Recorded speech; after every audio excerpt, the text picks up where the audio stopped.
Welcome to my channel. TP-Link Archer AXE7800 Tri-Band Wi-Fi 6E router setup. If using a modem, power it off, and remove its battery backup, if applicable. Connect the modem to the WAN port on the AXE7800 using an Ethernet cable. Power the modem back on, wait 2 minutes to fully restart. Plug in and power on the router.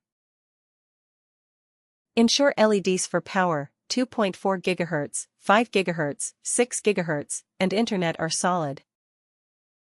If the Wi-Fi LED is off, press the Wi-Fi button on the rear for 2 seconds.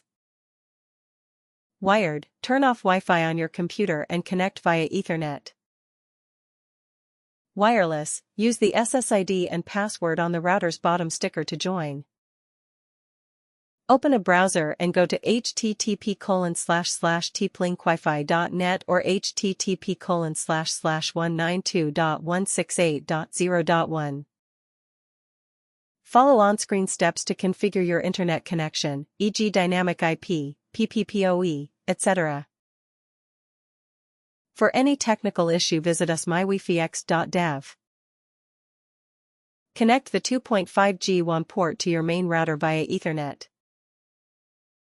Log in, then navigate to Advanced Operation Mode, select Access Point, and save. Download Aginet from the App Store or Google Play, or scan the QR code on the router. Thanks for watching.